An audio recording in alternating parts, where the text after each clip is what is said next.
Welcome everyone.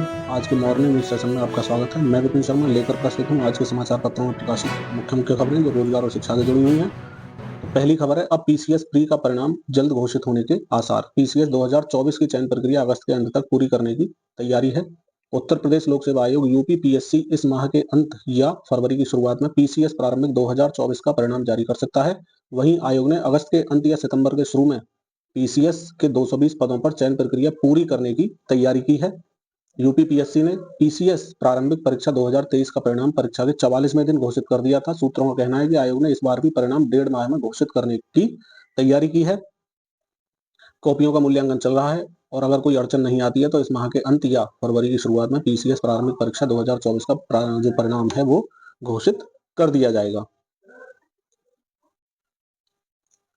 5 वर्ष में होंगे 17 करोड़ नए अवसर, खत्म होंगी 9.2 करोड़ नौकरियां।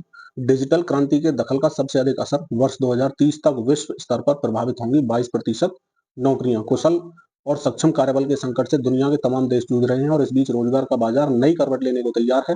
निसंदेह इन दिनों सबसे अधिक चर्चा और चिंता के केंद्र में आर्टिफिशियल इंटेलिजेंस एआई ही है, लेकिन विश्व श्रम संगठन आईएलओ के आंकड़ों के साथ वर्ल्ड इकोनॉमिक फोरम डब्ल्यूईएफ द्वारा जारी रिपोर्ट कहती है कि विश्व श्रम बाजार को तकनीकी दखल के साथ ही कई अन्य कारक भी बड़े पैमाने पर प्रभावित करने जा रहे हैं।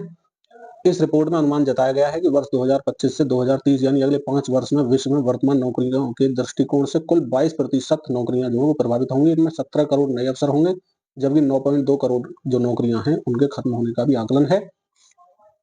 ये आपके सामने डेटा है। तेजी से बढ़ते रोजगार वाले क्षेत्र, तो इन क्षेत्रों में आगे बहुत तेजी से वृद्धि देखने को मिलेगी और तेजी से घटते रोजगार वाले क्षेत्र, इन क्षेत्रों में रोजगार घटने के पूरे पूरे चांस बताए हैं। तो आप एक बार पॉज करके देख सकते हैं। 1 फरवरी से राज्यकर्मी ऑनलाइन ही कर सकेंगे छुट्टी के लिए आवेदन। राज्य सरकार यानी उत्तर प्रदेश सरकार की बात हो रही है। राज्य सरकार ने अपने कर्मचारियों व अधिकारियों के लिए बड़ा कदम उठाने जा रही है। 1 फरवरी से छुट्टी और सेवा संबंधी सभी प्रक्रिया ऑनलाइन पूरी करना अनिवार्य होगा। ये प्रावधान 8.5 लाख राज्यकर्मियों पर लागू होंगे। सूत्र बताते हैं कि इस संबंध में शीघ्र ही मुख्य सचिव के स्तर से आदेश जारी हो जाएगा। माध्यमिक विद्यालयों में 10,000 शिक्षकों की भर्ती का रास्ता साफ। अधीनस्थ शिक्षा नियमावली में संशोधन को मंजूरी। संबंधित विषय में स्नातक के साथ बीएड होगा मान्य। खबर है उत्तर प्रदेश से, तो खबर जान लेते हैं एक बार। प्रदेश के माध्यमिक विद्यालयों में सहायक अध्यापक एलटी ग्रेड और प्रवक्ता के करीब 10,000 पदों पर भर्ती का रास्ता साफ हो गया है। प्रदेश कैबिनेट ने 22 सर्कुलेशन यूपी अधीनस्थ शिक्षा सेवा नियमावली 2024 में संशोधन को मंजूरी दे दी है। इसके तहत दोनों पदों पर भर्ती के लिए योग्यता से समकक्ष शब्द हटाया गया है। माध्यमिक विद्यालयों में सहायक अध्यापक के लिए संबंधित विषय में स्नातक बीएड या समकक्ष योग्यता रखी गई थी। प्रवक्ता के लिए स्नातक बीएड या समकक्ष योग्यता रखी गई थी। कई मामले कोर्ट पहुंचे और समकक्ष योग्यता को चुनौती दी गई। इससे माध्यमिक विद्यालयों में उत्तर प्रदेश अधीनस्थ शिक्षा प्रशिक्षित स्नातक श्रेणी सेवा छठे संशोधन व उत्तर प्रदेश विशेष अधीनस्थ शैक्षणिक प्रवक्ता संपर्क सेवा दूसरे संशोधन नियमावली 2024 को स्वीकृति का प्रस्ताव कैबिनेट में भेजा था। डीएसी के अपर मुख्य सचिव दीपक कुमार ने बताया कि प्रस्ताव पर कैबिनेट ने सहमति दे दी है। दिन की बिजली का रेट अलग, रात का अलग। नई व्यवस्था लागू करने की तैयारी। 20% तक बढ़ सकता है घरेलू उपभोक्ताओं का बिल। अभी यह व्यवस्था सिर्फ भारी एवं लघु उद्योगों पर लागू हो चुकी है। लखनऊ उत्तर प्रदेश से खबर है। घरेलू उपभोक्ताओं पर अब time of day TOD tariff लागू करने की तैयारी है। इसमें दिन और रात की बिजली दरें अलग अलग होंगी। इससे बिजली बिल करीब 10 से 20% तक बढ़ सकता है। मल्टी ईयर टैरिफ रेगुलेशन 2025 के मसौदे में यह व्यवस्था की गई है। अब यह व्यवस्था भारी और लघु उद्योगों पर लागू है।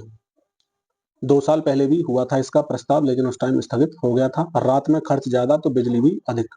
आमतौर पर रात में घर पर पूरा परिवार रहता है, इससे घरेलू उपभोक्ता रात में ज्यादा बिजली खर्च करते हैं। यही वजह है कि बिजली का सर्वाधिक खर्च हमेशा रात में 10 से 11:30 बजे के बीच होता है। रात में ज्यादा मूल्य वसूलने पर घरेलू उपभोक्ताओं पर अतिरिक्त भार जो है वो बढ़ जाएगा। पीपीयू के कॉलेजों की मान्यता पर खतरा। यूजीसी ने पीपीयू को कॉलेजों की नैक ग्रेडिंग जो है उसको कराने का प्रस्ताव भेज दिया है पत्र। विश्वविद्यालय अनुदान आयोग यानी कि बात हो रही है बिहार से, यूजीसी ने पाटलिपुत्र विश्वविद्यालय के कॉलेजों को अल्टीमेटम दे दिया है। इस बाबत विश्वविद्यालय को पत्र भेजा है। अगर विश्वविद्यालय के अंतर्गत आने वाले कॉलेज जून 2027 तक नैक नहीं कराते हैं तो उनकी मान्यता जो है उसे रद्द कर सकते हैं। इसके बाद कॉलेजों को किसी तरह का कोई भी अनुदान नहीं मिल पाएगा। आयुष्मान योजना का लाभ बिना भर्ती हुए भी मिलेगा, बहुत बड़ी खबर है। कैंसर व गुर्दा मरीजों को सबसे ज्यादा राहत मिलने वाली है। अभी 24 घंटे भर्ती मरीजों को ही योजना का लाभ मिलता आया है, यानी भर्ती होना जरूरी है 24 घंटे के लिए अभी तक। लेकिन अब क्या बदलाव है? केजी एमयू में डे केयर मरीजों को आयुष्मान योजना का लाभ मिलेगा। इसका सबसे ज्यादा फायदा गुर्दा व कैंसर मरीजों को होगा। योजना के तहत डे केयर के भर्ती पर मरीजों को कीमोथेरेपी व डायलिसिस देकर मरीजों को डिस्चार्ज किया जाएगा। अभी 24 घंटे भर्ती होने वाले मरीजों को ही आयुष्मान का लाभ मिल पा रहा है। केजीएमयू में गरीब मरीजों के लिए एक क्या है, आधा दर्जन से ज्यादा योजनाओं का संचालन हो रहा है। इसमें प्रधानमंत्री आयुष्मान, असाध्य मुख्यमंत्री प्रधानमंत्री राहत कोष आदि योजनाएं शामिल हैं।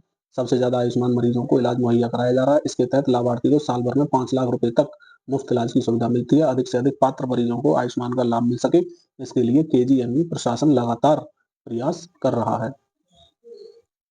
राज्य बीमा निगम में 227 पदों पर भर्ती है। आवेदन शुल्क 500 रुपए, भुगतान डिमांड ड्राफ्ट या चेक के जरिए करना होगा। SC/ST वर्ग, महिलाओं और दिव्यांगों के लिए कोई शुल्क नहीं है। कुल पद 287। आपके सामने किस विभाग में कितने पद हैं वो डिटेल है। आपको लगता है कि आप इसके योग्य हैं और योग्यता रखते हैं, जैसे संबंधित क्षेत्र में स्नातकोत्तर होनी चाहिए, MD, MS, DNB, MDS, तो अगर आप हैं तो आवेदन कर सकते हैं। नॉन मेडिकल अभ्यर्थियों के लिए भी है, संबंधित क्षेत्र में स्नातकोत्तर डिग्री एवं PhD हो। वेतनमान जो रहेगा 67,700 से 2,08,700 रुपए रहने वाला है। आयु सीमा अधिकतम 40 वर्ष है, यानी 40 से कम होनी चाहिए। सरकार के नियमानुसार आरक्षित वर्ग जो है उनको छूट भी मिलेगी। चयन प्रक्रिया साक्षात्कार के जरिए होगी। वेबसाइट आपको नजर आ रही होगी, www.esic.gov.in। सर्वोच्च न्यायालय में भी 90 पदों के लिए जल्द आवेदन कर सकते हैं। भारतीय सर्वोच्च न्यायालय रिक्रूटमेंट सेल में 90 लॉ क्लर्क कम रिसर्च एसोसिएट के पदों पर भर्ती के लिए लॉ में स्नातक किए अभ्यर्थियों से आवेदन आमंत्रित किए जाते हैं। इन पदों पर भर्ती पूर्ण रूप से अनुबंध के आधार पर 2025-26 की असाइनमेंट टर्म के लिए की जाएगी। आवेदन केवल ऑनलाइन माध्यम से ही स्वीकार किए जाएंगे। ऑनलाइन आवेदन करने की जो अंतिम तिथि है वो 7 फरवरी 2025 है। योग्यता लॉ में स्नातक की डिग्री हो। इसके अलावा उम्मीदवार के पास अनुसंधान और विश्लेषणात्मक कौशल, लेखन क्षमता व कंप्यूटर का ज्ञान होना आवश्यक है। जरूरी सूचना क्या है, किसी भी विषय में स्नातक करने के बाद 5 वर्षीय इंटीग्रेटेड कोर्स के 5वें वर्ष या 3 वर्षीय लॉ पाठ्यक्रम के तीसरे वर्ष में अध्ययनरत उम्मीदवार भी आवेदन के पात्र होंगे, बशर्ते लॉ क्लर्क कम रिसर्च एसोसिएट के रूप में कार्यभार ग्रहण करने से पहले उन्हें अनिवार्य पात्रता का प्रमाण पत्र भी देना होगा। एक मुश्त पारिश्रमिक मिलने वाला है 80,000 रुपए। आयु सीमा, अभ्यर्थी की जो आयु सीमा है 20 से 32 वर्ष के बीच होनी चाहिए। आयु की गणना 7 फरवरी 2025 के आधार पर होगी। चयन की प्रक्रिया ऑनलाइन वस्तुनिष्ठ परीक्षा रहेगी, लिखित परीक्षा रहेगी और साक्षात्कार के आधार पर भी चयन होगा। और परीक्षा का आयोजन 23 शहरों में किया जाएगा। परीक्षा केंद्र कह सकते हैं, यहाँ देख सकते हैं अंतिम तिथि परीक्षा की। परीक्षा के लिए जो तिथि है वो 9 मार्च 2025 है। आवेदन शुल्क 500 रुपए है सभी अभ्यर्थियों से, चाहे वो किसी भी वर्ग के हों। वेबसाइट है sci.gov.in। एक बार आप योग्यता रखते हैं अनिवार्य तो आप यहाँ पर विजिट कर सकते हैं और अपना उम्मीदवारी के लिए फॉर्म भर सकते हैं। जेईई मेन आज से पहले दिन BE BTech की परीक्षा है। परीक्षा देने वाला जो बड़े बटन वाले वस्त्र पहनकर ना जाएंगे। छात्रों को परीक्षा केंद्र पर खुद का भरा हुआ शपथ पत्र, प्रवेश पत्र के साथ ओरिजिनल आधार कार्ड या कोई अन्य ID प्रूफ, पारदर्शी पेन, स्वयं का फोटो, पानी की बोतल साथ में लानी होगी। मोबाइल फोन में ID की फोटो और ID की फोटोकॉपी मान्य नहीं होगी। फिजिकली चाहिए जो डॉक्यूमेंट है आपके पास में। इसके अलावा विद्यार्थियों को कोई भी इलेक्ट्रॉनिक गैजेट, ये तो आप जानते हैं, ले जाने की अनुमति नहीं है। मोटे सोल के जूते और बड़े बटन वाले वस्त्रों की भी अनुमति नहीं है। तो ऑल द बेस्ट जो भी इसके एस्पिरेंट हैं, परीक्षा में भाग लेने वाले हैं। EPFO की प्रोफाइल अपडेट प्रक्रिया हुई सरल। EPFO की तरफ से रोजाना कोई ना कोई खबर आ रही है। अगर आप भी कहीं पर वर्क करते हैं, रोजगार वाले हैं, तो आपके लिए खबर बहुत काम की हो सकती है। और भविष्य में भी आप रोजगार पाना चाह रहे हैं तब के लिए भी। तो अब नियोक्ता अपना प्रोफाइल स्वयं कर सकेंगे अपडेट। सदस्य सेवाओं में सुधार लाने और सदस्य डेटा की सटीकता को सुनिश्चित करने के लिए कर्मचारी भविष्य निधि संगठन EPFO ने सदस्य प्रोफाइल अपडेट करने की प्रक्रिया में सरलीकरण भी शुरू कर दिया है। तो आपके सामने ये डिटेल है जिन्हें आप संशोधित कर सकते हैं अगर आपको लगता है कि हमारे में कोई करेक्शन की आवश्यकता है। शिक्षक भर्ती में स्नातक के साथ B.Ed मान्य, ये खबर आपके सामने आ चुकी है। LT ग्रेड की 10,000 पदों पर तो समकक्ष शब्द यहाँ से हटा लिया गया है। अब समकक्ष नहीं चलेगा, सीधे सीधे B.Ed की डिग्री ही चलेगी। भोजन दवाएं बदल सकती हैं त्वचा का रंग। हांगकांग में भोजन से चांदी होगी त्वचा। पानी में घुलकर जो तत्व पच जाते हैं वे त्वचा के रंग पर बेअसर हैं इस टाइम। फायदेमंद क्या क्या है, जामुन, लाल पत्ता गोभी, बैंगन, गाजर में पाए जाने वाले एंथोसायनिन गहरे लाल, बैंगनी और नीले रंग के होते हैं। ये शरीर के फायदेमंद होते हैं। ये एंटीऑक्सीडेंट गुणों के साथ जाने जाते हैं। पानी में घुलनशील होने के साथ ये जल्दी पच जाते हैं, इसलिए इन पदार्थों के त्वचा पर निशान छोड़ने की संभावना बिल्कुल भी नहीं होती है। अमेरिका में अब जन्मजात नागरिकता नहीं। अमेरिका के राष्ट्रपति हैं डोनाल्ड ट्रंप। इन्होंने शपथ के साथ ही कई बड़े फैसले लिए हैं। 5 बड़े फैसले आपके सामने हैं। WHO से हटने से जुड़े कई आदेश पर हस्ताक्षर किए हैं। अमेरिका को पेरिस जलवायु समझौते से अलग कर लिया है। मैक्सिको सीमा पर इमरजेंसी के निर्देश पर हस्ताक्षर किए हैं। अमेरिका मादक पदार्थ गिरोहों को विदेशी आतंकी संगठन घोषित करेगा।